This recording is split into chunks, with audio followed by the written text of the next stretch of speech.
This is Jennifer Gonzalez welcoming you to episode 51 of the Cult of Pedagogy podcast. In this episode, I'm going to talk with Michelle Brown, the CEO and founder of CommonLit, a wonderful online library of free texts that's perfect for teachers in grades 5 through 12.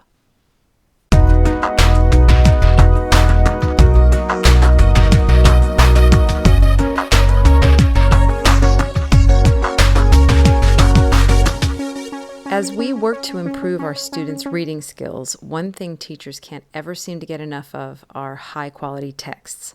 We need them for English language arts classes, naturally, but as more emphasis is placed on reading across the curriculum, teachers of social studies, science, and other subjects are also looking for good texts to give students practice in reading challenging material, developing a point of view or thesis about that text, and supporting their thesis with evidence from the text. So when I heard about CommonLit, an online library of free, high-quality texts hand-picked for students in grades 5 through 12, I knew right away it was something I wanted to share with you. In this episode, I'm going to talk to the person who built CommonLit from the ground up.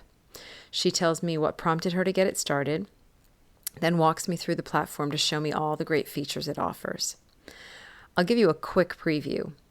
These are leveled texts that come from authentic sources and have text-based questions to accompany each one. You can search for the text by grade level or theme, and CommonLit is adding new titles every single day.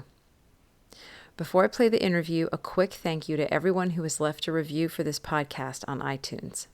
Every review brings more listeners to the show, and I read and love every single one. So if you've been enjoying this podcast and you haven't left a review yet, take a few minutes, go over to iTunes, and tell me what you think. I'd also like to thank the sponsor of this episode, My Simple Show. My Simple Show is a great online tool that allows you to create your own animated videos for free. It's so easy and fast. You just write your script, let My Simple Show find images to match it, then fine-tune it until it's done. It would be perfect for flipping your classroom or having students create their own videos. To learn more and try your first video, visit mysimpleshow.com. Now let's learn all about the fantastic free resources at CommonLit with their CEO, Michelle Brown. Michelle Brown, welcome to the podcast. Thanks so much. It's great to be here. Thank you. And this is Michelle Brown. She is the CEO and founder of CommonLit.com. Is it .com or .org? It's .org because we're a nonprofit. Got it. So I just somebody pointed out your site to me and that thought that a lot of teachers would really like to learn about it. And so I checked it out and I totally agreed. And so here we are, and we're just going to explain to our readers what CommonLit is and how they can use it. So if you met somebody for the first time and they wanted to know what your website was, what would you tell them? Sure. So CommonLit is a free online tool where teachers can find and plan engaging lessons. So we have a free collection of news articles, poems, short stories, historical documents for 5th through 12th grade classrooms. These are print-ready resources that each come with a set of text-dependent questions. Suggestions for paired passages, a parent guide, related media resources, and starting in just a few weeks, we'll be launching some features to help teachers track student progress along those text-dependent questions. And so basically, sort of what the foundation of the site is a library of free reading passages that teachers can use in any lesson that they want to, really. Right. Yeah, no, I told people that we're an ed tech company, but we definitely did the ed before the tech. So we spent a full year and a half just on, picking out quality reading materials because we know how important text selection is for grade instruction. Yeah. And this is actually a problem that I hear a lot of teachers talk about. They're always looking for high quality reading passages because developing reading proficiency is so important in kids of all ages. And really there's a lot available for younger kids. but once you get into these upper grades, it's a little bit harder to find good nonfiction. You do have fiction, but you've also got a lot of high quality nonfiction texts for people to use. Right, right. And so our model is we actually have a number of content partners who donate content to our collection. So, one of our best partners is Science News for Students. So we have, a collection of scientific articles that have been prepared actually by scientists, but written for children. And then we do contract with a number of actual journalists to write some of our, current events content. We have some articles from NPR, the Holocaust Memorial Museum. So we're really focused on, having kids read authentic texts, not just dinky passages and test prep workbooks that nobody likes to read. Yeah. Oh, I am totally with you on there. And that's I want to re-emphasize what you just said. These texts come from sort of professional writers for the most part. They're either coming from NPR or they're coming from Science for Kids. Is that what you said? It was Science for Kids? Yeah. Science News for Students, Science right? News for Students. Okay. These are all basically being given to you with permission from, these are like sort of Creative Commons or public domain pieces of writing. So the content itself has been donated by our Got partners. it. But the passages themselves, the questions that we write, the lessons themselves, those we license under Creative Commons non-commercial license, Okay. which means that teachers are free to print and distribute them. They can use them, freely for educational use. Okay. So let me ask you really quickly before we get into the site, because that's what I really want to get into, all the features. But I'm just curious about your own background and what prompted you to create CommonLit. Sure. Yeah. So CommonLit was really born out of my own frustrations in the classroom. For 5 years, I was a seventh grade reading teacher. And I got my start first teaching in a high poverty school in rural Mississippi.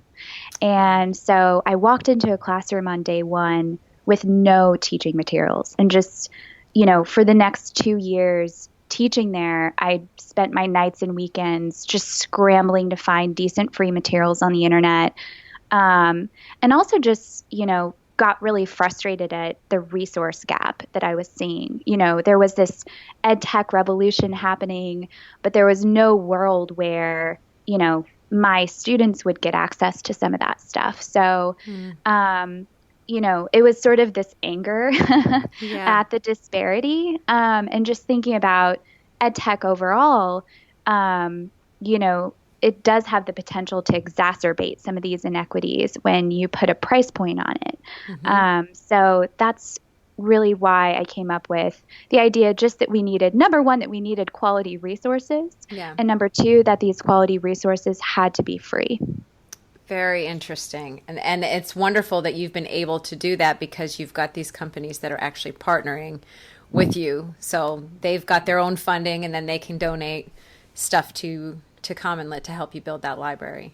Right, exactly. So, the more traffic that we get, the more quality content we can get on our site.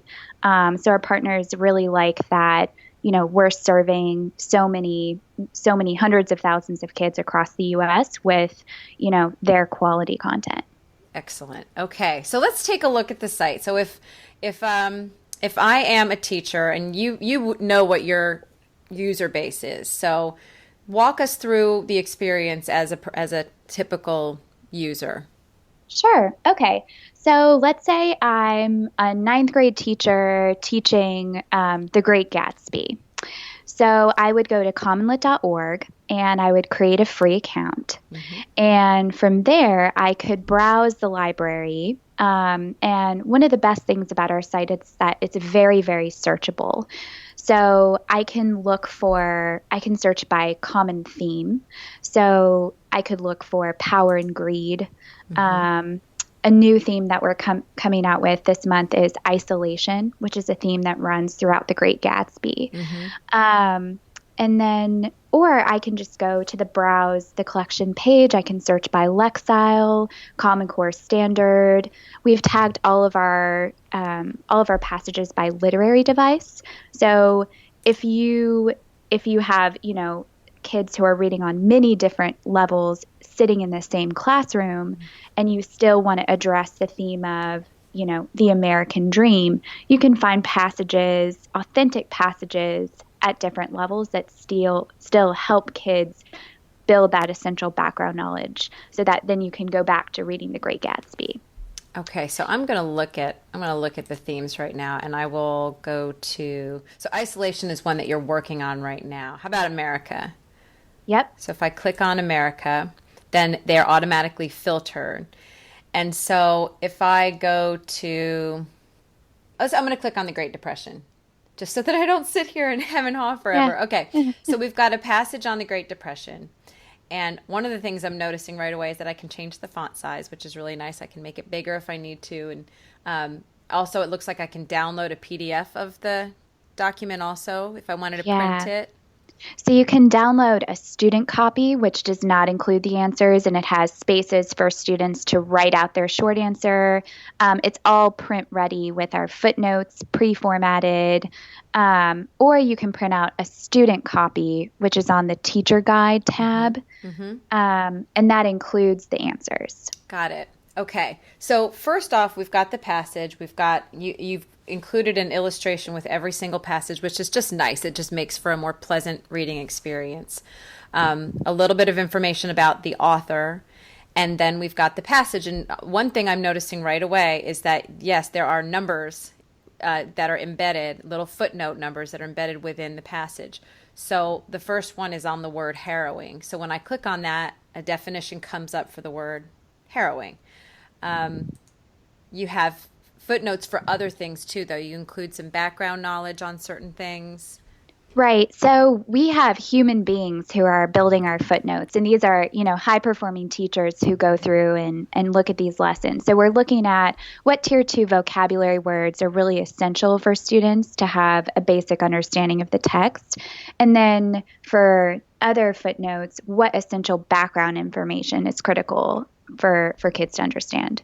Got it. Good. And those are pretty unobtrusive. I mean, the footnotes are at the bottom, and then you can see the numbers. You click on them, and then you just get a little pop-up box that explains that concept right there.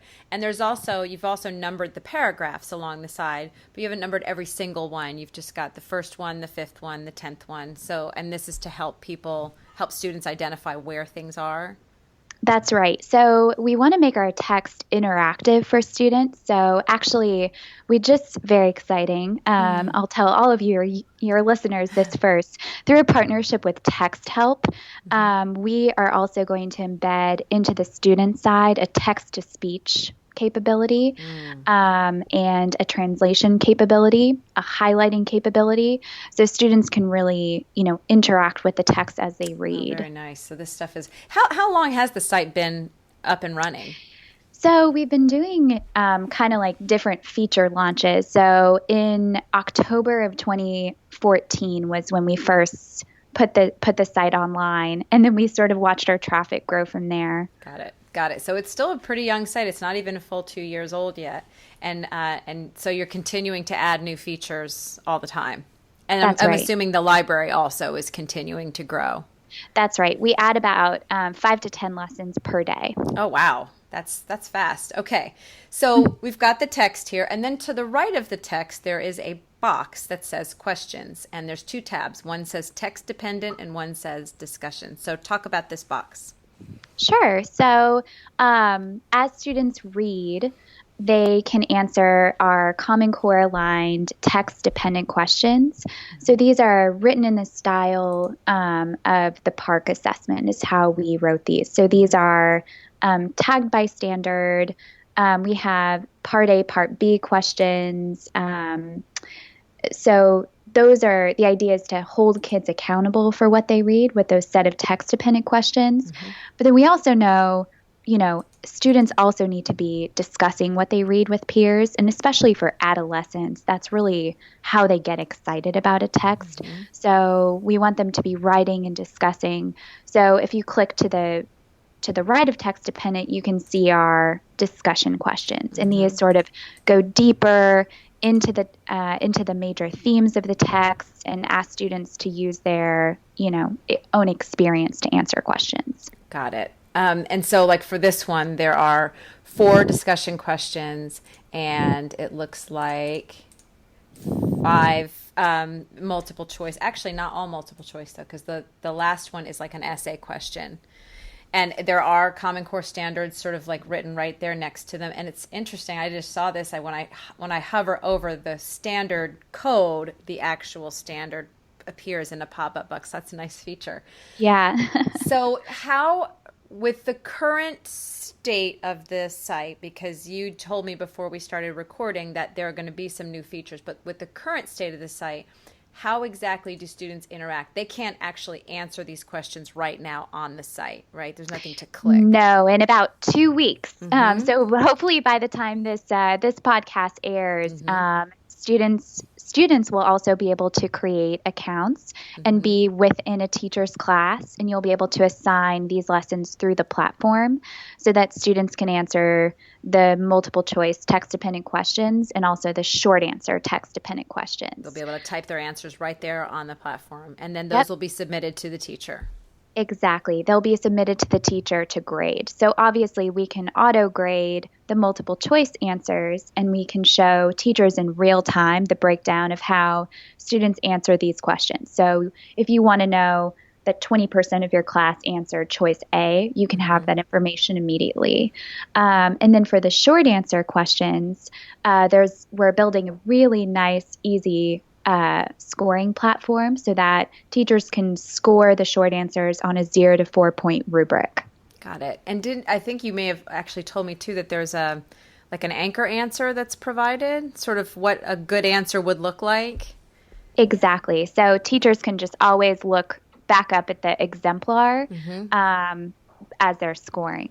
Excellent. So that feature, as we're speaking right now, we're talking in mid-August, but this is a new feature that's going to be rolled out in early September, and this will probably not air till mid-September, so people should be able to go on commonlit.org right now and see that feature. And all of this that we're talking about is all free. The student accounts are free. So right now, you all did some research prior to putting all this stuff out. Talk to me a little bit about that. Sure, yeah. So like I said before, we did the ed before the tech. So we knew that any of the features that we would be building would only be as good as the curriculum itself and the best practices that it supports.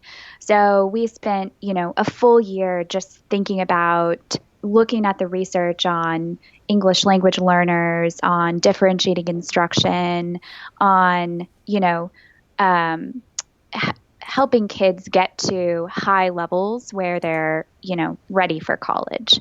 So, and the main thing that we found was around text selection and just how important choosing a text for students is, and making sure that that text is appropriately leveled and that the content is age appropriate. So, we read a lot about how discouraging it can be for a 7th grade student who might be reading on a 4th grade level to get a passage that is written at a 3rd grade level but not developmentally appropriate for a 7th grader. So we spent a lot of time just finding those types of passages that struggling readers in middle and high school would still find engaging. Got it. And when you say we, who is it that's curating the resources and writing the questions and sort of putting it all together? I'm assuming this is not all being done just by you. No. So we are a team of 6 people. And so 3 of us are former reading teachers and 3 of us is our tech team. So got it. That's a nice balance. Yeah. So you've got people that make it work right, but then a lot of people that are making sure that the quality is there. Yeah. So we spend a lot of time just thinking about, the new text that we're going to add and making sure they're up to our standard. Let's talk a little bit about the other features that are on here, because I forgot to even explore these other tabs. So we have the text and we have the questions to go along with it. But then along the top, there's a tab that says paired texts, related media, teacher guide, and parent guide. So let's sort of walk through each one of those. What about the paired texts? Sure. So we have hand-picked anywhere from 2 to 5 potential pairings that go with any of the texts on our site. And then if you read the description, you'll see that there's a suggestion for how or why this would make a good pairing.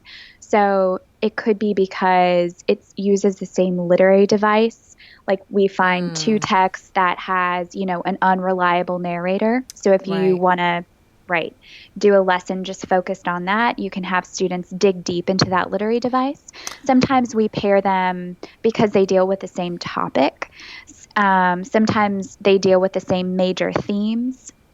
This is something I didn't even realize now that you're pointing this out to me, and that is wonderful attention to detail. I just thought that maybe in the back end you just sort of made connections between things and said, if you're interested in this, you might be also interested in this. But now I'm realizing your descriptions are custom written for each pairing, explaining why this would be a good pair.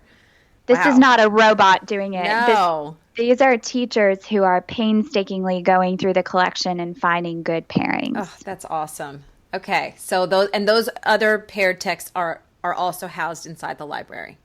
That's right. They're all there on the platform. Okay. What about related media? That's another tab for this same Great Depression text. So we've also looked for short clips that would be appropriate for teachers to show in class. And we found these in the same way. We went through and looked for, short videos on YouTube that would help students build essential background knowledge. Maybe it's, a short interview with the author to kind of help students connect with the narrator's voice or the author's voice. And so we look for at least 1 to 3 per text that could be potentially viewed in class. This is great. And so I can see one of the videos that you've embedded, and they're embedded right here. They can be played right here on the platform, is the New Deal in 3 minutes. It's just going to be an overview of the New Deal, and that's going to give them a lot more just background knowledge about what's going on at that time period. That's excellent. So then there's a teacher guide. Right. So the teacher guide is where we write the exemplar short answer responses, what teachers should be looking for as they're grading those short answers. If students have to find evidence in a short answer, we say they should be looking in, paragraphs 1 and 5, for example. So we get really specific with that. And then we also show the correct answer for the multiple choice questions as well. I could see this being especially helpful if a teacher is assigning lots of different passages to lots of different students and just doesn't have the time necessarily to carefully read every passage. This is kind of a shortcut to being able to grade that stuff and assess a student understanding really quickly. Exactly. Or if you have, if you need resources for a pullout group or something, you can just have them right there. Yeah, very nice. And then there's a parent guide, which was a really nice surprise. So tell me about that. Yeah, so we know that how important it is for in terms of building literacy. What the research says is that, parents can make a huge difference for their kids at home by just knowing what kids are reading and by asking, their students questions when they get home. So this is what you're looking at right now is just version 1.0 of our parent tools that teachers can then share that link with families, through email that just says, here's what your child is reading in school today. Here's a video you can watch at home. And here are some guiding questions that you can use. What did you learn about? And then it auto-fills some essential questions. It's really nice. And I noticed that when I was first exploring the site, I had not yet created my account. And so I noticed that I could see this page without having an account. So our parents don't have to create an account in order to view this page. And that's really nice. And this is really wonderful because especially starting in around 5th grade, is when it's like getting water from a stone to try to find out what your kids are doing in school. And they don't seem to want to dredge up the energy to talk about what they did. So this really would be a wonderful resource for parents to have some idea of what your kids are doing. Yeah, yeah. If you're a parent out there and you've ever had the experience of saying, what did you learn in school today? And you get that, I don't know. Yes, I've got 3 kids. It's exactly the same answer every time. Yep. Yeah. Oh, this is fantastic. So can you tell me a little bit about what your existing users are telling you? What experiences are teachers having with it already?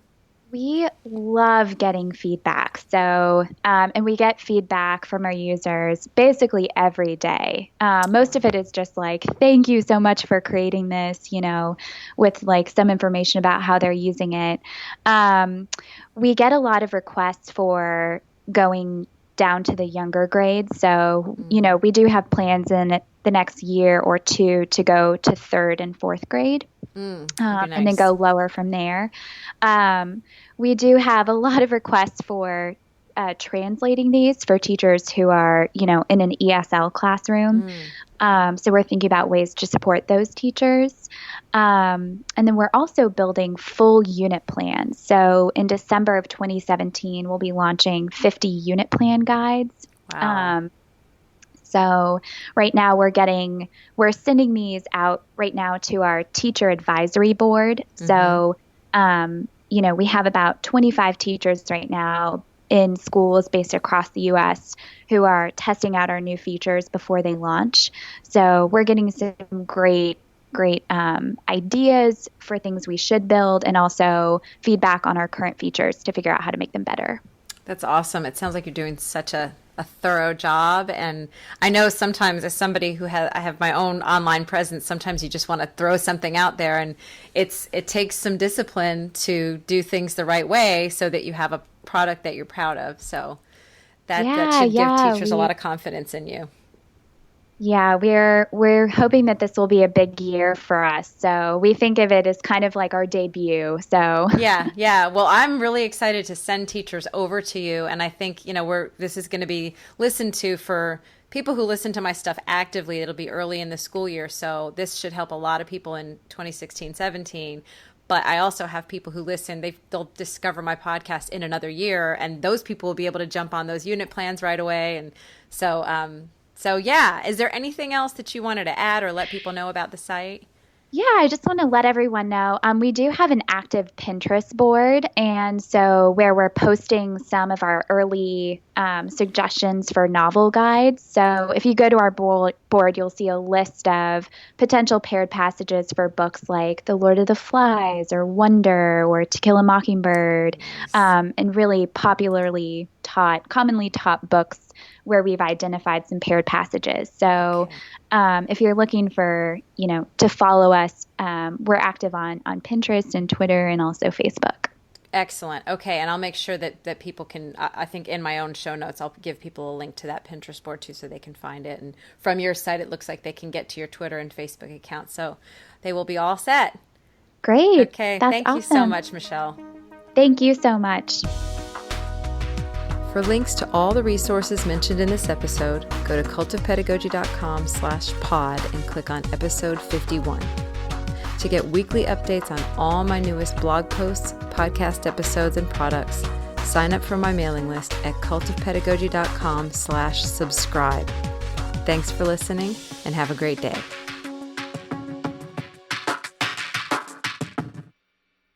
This podcast is a proud member of the Education Podcast Network.